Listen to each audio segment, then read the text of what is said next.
ਵਰਦਾਨ Ayurvedic and herbal medicines private limited ਦੇ MD ਜਿਹੜੇ ਨੇ ਸੁਭਾਸ਼ ਗੋਇਲ ਜੀ, ਜਿਹੜੇ ਕਿ ਇੱਕ ਮੰਨੇ ਪਰਮੰਨੇ ਆਯੁਰਵੇਦ ਦੇ ਮਾਹਰ ਨੇ, ਵੈਦ ਨੇ। ਉਹਨਾਂ ਕੋਲ ਜਿਹੜਾ ਵੀ ਆਉਂਦਾ ਹੈ ਉਹ ਨਿਰੋਗੀ ਕਾਇਆ ਦਾ ਵਰਦਾਨ ਲੈ ਕੇ ਜਾਂਦਾ ਹੈ। ਸਾਡੇ ਨਾਲ ਜਸਵੀਰ ਕੌਰ ਜੀ ਬਣੇ ਹੋਏ ਨੇ। ਜਸਵੀਰ ਜੀ, ਕਿੰਨਵਾਂ ਵਿਜ਼ਿਟ ਹੈ ਤੁਹਾਡਾ? ਦੂਜੀ ਵਾਰ ਆਏ। ਦੂਜੀ ਵਾਰੀ ਆਏ। ਹਾਂਜੀ। ਪ੍ਰੋਬਲਮ 'ਚ ਕਿੰਨਾ ਕੁ ਫਰਕ ਲੱਗਾ? ਥੋੜਾ ਫਰਕ ਹੈਗਾ।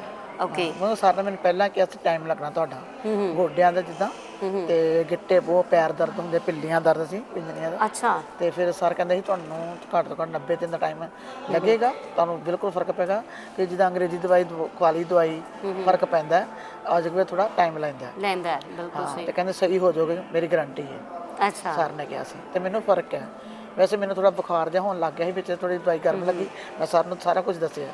ਸਰ ਨੇ ਕਿਹਾ ਜਿਹੜੀ ਤੂੰ ਦਵਾਈ ਤੈਨੂੰ ਗਰਮ ਲੱਗਦੀ ਉਹਦਾ ਬਸ ਤੀਜਾ ਹਿੱਸਾ ਕਰ ਦੋ।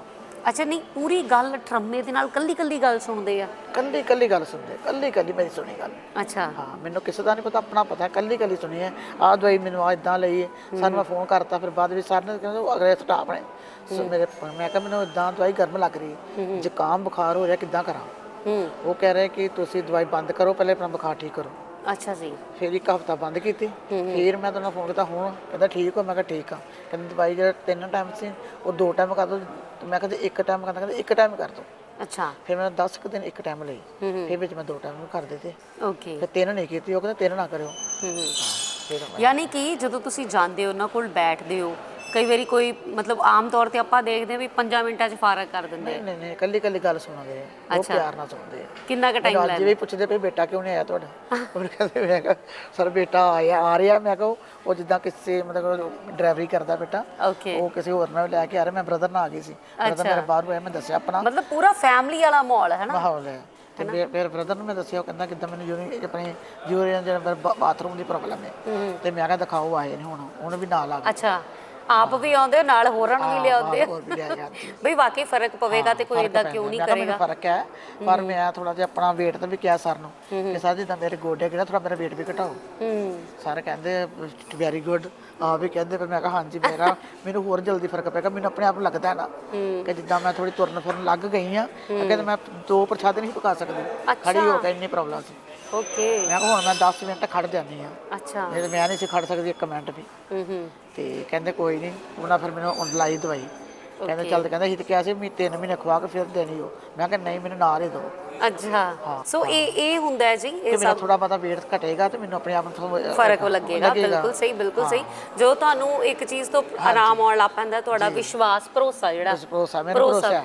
ਮੈਂ ਰੋਜ਼ ਵੀਡੀਓ ਨਾਲ ਸੁਣਦੀ ਸੀ ਸਾਲ ਡੇਢ ਤੋਂ। ਅੱਛਾ। ਵੀਡੀਓ ਦੇਖ ਕੇ ਇਦਾਂ ਹੋ ਗਿਆ। ਉਹ ਸਾਰੇ ਜਿੰਨੇ ਗਾਇਕ ਆਉਂਦੇ ਨੇ, ਕਿੰਨੀਆਂ ਅਮਰ ਨੂਰੀ ਵਰਗੇ ਇੰਨੇ ਸਭ ਦੇਖਦੀ ਹੁੰਦੀ ਮੈਂ ਇਹਨਾਂ ਨੂੰ। ਪਰ ਅਸਲੀ ਸੈਲੀਬ੍ਰਿਟੀ ਕੌਣ ਹੈ ਤੁਹਾਡੇ ਲਈ? ਸਾਰੇ ਜਦੋਂ ਸਰ ਨੇ ਅਸਲੀ ਸਾਰੇ ਹੈਗਾ, ਜਦੋਂ ਸਾਰਾ ਸੁਣਦੇ ਨੇ ਸਾਡੇ। ਬਿਲਕੁਲ। ਹਨਾ, ਹੁਣ ਯਕੀਨ ਦਿਵਾਉਂਦੇ ਨੇ ਤੇ ਫਿਰ ਸਾਰੇ ਨੇ। ਐਗਜ਼ੈਕਟਲੀ। ਟਾਈਮ ਭਾਵੇਂ ਜ਼ਿਆਦਾ ਲੱਗੇ, ਕਿਉਂਕਿ ਕਈ ਵਾਰੀ ਬਾਹਰ ਬੈਠੇ ਜਿਹੜਾ 3 ਮਹੀਨੇ ਲੱਗਣਗੇ, 4 ਲੱਗ ਜਾਣਗੇ, ਆਰਾਮ ਆਏਗਾ। ਕੀ ਬਾਤ। ਸੋ ਇਹ ਇੱਕ ਪੇਸ਼ੈਂਸ ਜਿਹੜੀ ਆ ਨਾ, ਆਯੁਰਵੇਦ ਦੇ ਵਿੱਚ ਕਹਿੰਦੇ ਨੇ ਕਿ ਪੇਸ਼ੈਂਸ ਜਿਹੜੀ ਹੈ, ਧੀਰਜ ਜਿਹੜਾ ਆ, ਉਹ ਬਹੁਤ ਜ਼ਿਆਦਾ ਜ਼ਰੂਰੀ ਹੈ। ਤੋ ਇੰਨੇ ਆਪਰੇਸ਼ਨ ਸਾਡੇ ਹੋਏ ਨੇ, ਇੰਨਾ ਹੀ ਕੁਝ ਕੀਤਾ, ਅੰਗਰੇਜ਼ੀ ਦਵਾਈਆਂ ਖਾ ਕੇ ਮਰੇ ਪਏ ਆ। ਇਹਨਾਂ ਥੋੜਾ weight ਸੀ। ਟਰੂ। ਫਿਰ ਇਸ ਕਰਕੇ ਫਿਰ ਹੁਣ ਮੈਨੂੰ ਵਿਸ਼ਵਾਸ ਹੈ ਕਿ ਅੱਜ ਮੈਂ ਥੋੜਾ ਲੇਟ ਕਰੇਗਾ, ਠੀਕ ਕਰੇਗਾ। ਤੇ ਨਾਲੇ ਬਾਰ-ਬਾਰ ਆਪਰੇਸ਼ਨਾਂ ਦੇ ਵਸ ਨਹੀਂ ਪਾਏ, ਨਾਲੇ ਬਾਅਦ ਚ ਆਪਰੇਸ਼ਨ ਦਾ ਕਹਿ ਕੇ ਵੀ ਕਹਿੰਦੇ ਆਪਰੇਸ਼ਨ ਤੇ ਹੋ ਜਾਏਗਾ, ਗਰੰਟੀ ਕੋਈ ਨਹੀਂ। ਕਹਿੰਦੇ ਆ। ਮੈਂ ਸਾਰੇ ਰਿਪੋਰਟਾਂ ਤੇ ਗਈਆਂ ਆਪਣੀਆਂ, 2019 ਦੀ ਜੋ ਕੁਝ ਮੇਰੇ ਨਾਲ ਹੋਇਆ ਮੈਂ ਸਭ ਦਿਖਾਇਆ। ਸਰ ਕਹਿੰਦੇ ਇੱਥੇ ਹੁਣ ਤੁਸੀਂ ਬਸ ਆ ਗਏ ਹੋ ਨਾ, ਜਿੱਦਾਂ ਕਵਾਂਗਾ ਉਵੇਂ ਕਰੋ, ਠੀਕ ਹੋ ਜਾਓਗੇ। ਬਿਲਕੁਲ। ਇਹ ਸਭ ਤੋਂ ਜ਼ਿਆਦਾ ਜ਼ਰੂਰੀ ਹੈ ਕਿ ਜੋ ਇੰਸਟਰਕਸ਼ਨ ਤੁਹਾਨੂੰ ਦਿੱਤੀਆਂ ਜਾਣ, ਜੋ ਤੁਹਾਨੂੰ ਕਿਹਾ ਜਾਵੇ, ਉਸ ਤਰੀਕੇ ਨਾਲ ਕਰੋ, ਔਰ ਫਿਰ ਤੁਹਾਨੂੰ ਹੌਲੀ ਉਸ ਦਾ ਅਸਰ ਜ਼ਰੂਰ ਬ੍ਰਦਰ ਵੀ ਲੈ ਕੇ ਆਈ ਹਾਂ, ਬਾਹਰੋਂ ਆਏ ਨੇ ਬ੍ਰਦਰ। ਓਕੇ। ਉਹ ਵੀ ਲੈ ਕੇ ਆਈ, ਹੁਣ ਬੇਟਾ ਲੈ ਕੇ ਆ ਰਿਹਾ 4 ਹੋਰ ਲੇਡੀਜ਼। ਅੱਛਾ। ਉਹ ਤੁਹਾਨੂੰ ਦੱਸਿਆ ਨਾ, ਉਹ ਸਾਰੇ ਹੋਰ ਜੋੜੇ ਨੇ, ਉਹ ਬੇਟਾ ਲੈ ਕੇ ਆ ਰਿਹਾ ਉਹਨਾਂ ਨੂੰ। ਕੀ ਬਾਤ ਹੈ। ਆਪ ਵੀ ਜੁੜੇ ਹੋ ਤੇ ਹੋਰਾਂ ਨੂੰ ਵੀ ਜੋੜਿਆ। ਹਾਂਜੀ। ਵਾਕਈ ਜਦੋਂ ਫਰਕ ਪੈਂਦਾ, ਆਪਾਂ ਬਾਰ-ਬਾਰ ਦੂਜਿਆਂ ਨੂੰ ਵੀ ਦੱਸਦੇ ਆ ਵੀ ਤੁਸੀਂ ਵੀ, ਮੈਨੂੰ ਫਰਕ ਪੈ ਗਿਆ। ਤੁਸੀਂ ਨਾਲੇ ਲੋਕ ਦੇਖਦੇ ਆ, ਅੱਖੀਂ ਦੇਖਦੇ ਆ ਵੀ ਇਹ ਤਾਂ ਉਹ ਨੇ ਜਿਹੜੇ ਤੁਰ ਨਹੀਂ ਸੀ ਸਕਦੇ, ਖੜ ਨਹੀਂ ਸੀ ਸਕਦੇ, ਤੇ ਅੱਜ ਬੜਾ ਸੋਹਣਾ ਤੁਰ ਫਿਰ ਰਹੇ। ਬਿਲਕੁਲ ਸੱਚ ਹੈ। ਕੀ ਬਾਤ ਹੈ।